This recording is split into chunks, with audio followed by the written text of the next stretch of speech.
हाँ जी दोस्तों नमस्कार। आज एक ऐसी विचित्र जगह है जो आश्चर्य है, अपने आप में एक कौतूहल का विषय है, सोचने पर मजबूर कर देती है। राजस्थान का एक ऐसा गांव जो जैसलमेर ज़िले में कुलदरा गांव, एक ही रात में पूरा का पूरा ये गांव खाली किया गया। क्या ऐसे तात्कालिक कारण रहे, कुछ ऐसी परिस्थितियां रही जिसकी वजह से संपूर्ण गांव को एक ही रात में यहाँ के लोगों ने खाली कर दिया। तत्पश्चात यहाँ के लगभग 84 गांव है वो एक साथ खाली किए गए। जैसा कि आप दृश्य में देख पा रहे होंगे, ये आसपास के प्राचीन घर जो मुख्य कुलदरा के गांव के घर हैं। यह सबसे प्राइम लोकेशन वाला घर जिस पे मैं खड़ा हूँ, सामने आपको दिखाई दे रहा है एक मंदिर। यह मंदिर उस गांव का सबसे प्रमुख मंदिर है। इसके अलावा आसपास के चारों तरफ के ये आपको घर दिखाई दे रहे होंगे। ये घर अब सिर्फ और सिर्फ खंडर की अवस्था में बचे हैं। आज हमारे साथ हैं एक भूगोलवेता आर्कियोलॉजिस्ट श्रीमान रघुवीर जी चौधरी। उनसे ही आज इस गांव के बारे में कुछ तथ्यों के बारे में जानना चाहेंगे। हाँ जी सर नमस्कार।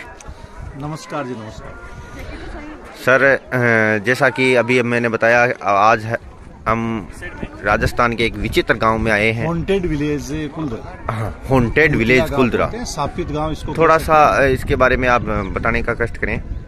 देखो, मूलतः ये पालीवाल ब्राह्मणों का गांव रहा है और पाली से रहने वाले थे। वहाँ पर मुगल बादशाह है, उन्होंने उन पर अत्याचार किया, तो वहाँ से छोड़कर के ये लोग जैसलमेर आए। जैसलमेर के शासक से राव से जब मुलाकात हुई तो उनको ये गांव दे दिया गया। और पालीवाल मूलतः क्या है, कृषक वर्ग से रहते, वो भी रोड पे ये नहीं खेती करने वाले किसान रहे। और इनका फारस की खाड़ी के जो देश हैं यानी उनसे भी इनका संपर्क रहा। वहां से ये व्यापार वगैरह किया करते थे। एक आने के अकॉर्डिंग ये है कि हमारे जो जैसलमेर के जो राजकुमार थे, उनकी शादी जब मेवाड़ की राजकुमारियों से हो रही थी तो उसमें एक बीकानेर से भी बारात हुई। एक यहाँ से भी, बीकानेर वालों के पास में पैसे अच्छे थे और यहाँ वालों के पास में पैसे कम थे। तो उस स्थिति में जब वहाँ के मेवाड़ के लोगों ने कहा कि आप क्या लेकर के, आपके पास तो कुछ है ही नहीं, बारात रोकनी पड़ेगी, अभी हमने जब तक हमारी जो पूरी इच्छाएं पूरी नहीं होगी तब तक हम आपको क्या है कि राजकुमारी को नहीं भेजेंगे। तब जो राजा था, राजकुमार है ये, उनके जो पिताजी थे ये, उन्होंने पालीवाल ब्राह्मणों को याद किया और पालीवाल ब्राह्मण यहाँ से स्वर्ण मुद्राएं लेकर के यानी मेवाड़ गए। इतना सोना लेकर के गए जिसके कोई। तो ये मूलतः कृषक वर्ग से पूजा पाठ वगैरह है उसमें न होकर के यानी कृषक वर्ग में, और विदेशों से इनका अच्छा खासा व्यापार रहा है। हॉन्टेड विलेज, वर्तमान में इसको एक हॉन्टेड विलेज के रूप में जाना आता है। भूतिया गांव है इसके बारे में। ये तो इस कुलदरा गांव की है कि जो मूलतः पालीवाल ब्राह्मण पाली से आकर के यहाँ पर आए थे और यहाँ के दाव है उन्होंने इनको ये गाँव दिया था। यह पूरा देखो समतल है, खेती हुआ करती थी। आज भी आप देखो खेत है। ऐसा सुनने में आता है कि एक ही रात में गांव खाली हुआ पूरा। एक रात वाली बात में सहमत हुआ भी जा सकता है, नहीं भी। जैसे जैसलमेर का इतिहास पढ़ोगे तो एक रात में मिलेगा आपको कि एक रात में ये खाली हो गया था।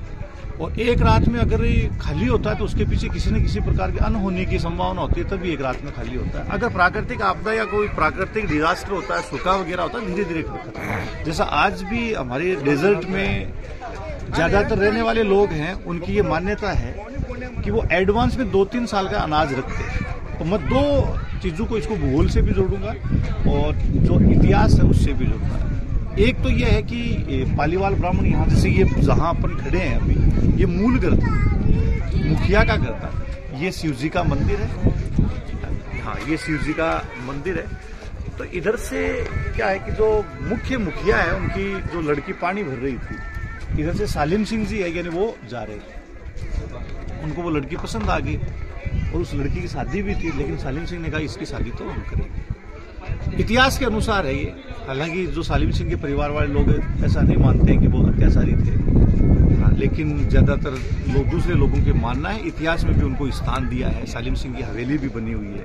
उन्होंने फिर कह दिया कि इससे शादी मेरी होगी। तो पालीवाल ब्राह्मणों ने ये कहा कि भाई महाराज, क्योंकि वो दीवान थे और क्रूर भी बताया गया इतिहास में उनको, तो उन्होंने कहा कि हमें थोड़ा सा टाइम दिया जाए, महीने भर का आप क्या दो टाइम, ताकि धूमधाम से शादी कर सकें। धूमधाम से अच्छे से आप दीवान के साथ शादी करेंगे तो अच्छे से करेंगे ना। अब क्या होता है कि वो 1 महीने का टाइम ले लिया, उनसे चले गए। लेकिन पालीवाल सभी क्या है कि चिंतित हो गए कि भाई आज तो ये लड़की पसंद आई है, कल और आएगी, परसों आएगी। और पहले से क्या 56-57 साल की उम्र थी सालिम सिंह जी की, और सालिम सिंह जी 5 या 6 पत्नियां पहले से बता रहे। तो लड़की 14-15 साल की लड़की, नाम मेरे दिमाग से पिछड़ रहा है लड़की का, इतिहास में जगह दी है नाम। अब हर दिन पालीवाल चिंतित हमेशा बैठी रहेगी, उसका क्या निर्णय निकाला जाए, कैसे इस लड़की को बचाया जाए, कैसे यानी सालिम सिंह की बुरी नजर से इस गांव को बचाया जाए। डिसीजन उनका किसी प्रकार का कोई डिसीजन तक पहुंच नहीं रही। ये कार्तिक के पूर्णिमा के शादी का कुछ ऐसा माहौल था।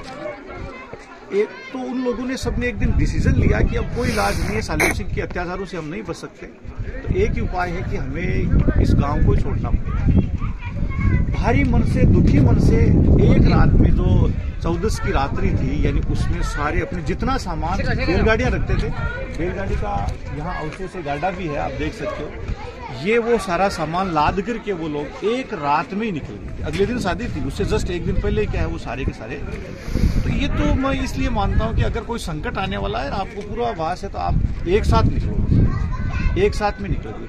पीछे से मतलब आज 200 वर्ष हो गए उस बात को, कई वर्षों तक लोग यहाँ से लूटते रहे इनको, क्योंकि जितना सामान पूरा तो लेके जा ही नहीं सकते, न्यूनतम आवश्यक संसाधन थे वो उतना ही लेकर के, जो जरूरत वाले थे ना वही लेकर, फिर वहां से पालीवाल विसर्जित हो गए, सब अलग अलग गाँव में बस गए। आज आप देख रहे हो छोटी जाति है पालीवाल ब्राह्मण की, लेकिन लगभग सभी जगह है। आज भी कृषि वर्ग है यानी उसी में, लेकिन इस गांव को बाद में भी वर्षों तक लूटा गया। यहाँ से कई चीजें लेकर के अभी आर्कियोलॉजिस्ट डिपार्टमेंट में आ रहा था, इसको थोड़ा सा मॉडिफाई भी कर रहे हैं। हालांकि पालीवाल ब्राह्मण इससे सहमत नहीं है कि हमारे जो अवशेष हैं उनको विरासत के साथ छेड़छाड़ नहीं की जाए। उन्होंने काफी प्रयास भी किया, लेकिन सरकार है, देखो सरकार वैसे पर्यटक, मैं यहाँ पर बहुत बार आया हूँ, पहली बार देख रहा हूँ पर्यटकों की भीड़ यहाँ पर। कोविड के बाद में आई, गाँव चलसा में है, जबकि मैं 2007 में आया था, यहाँ कोई जानता भी नहीं था।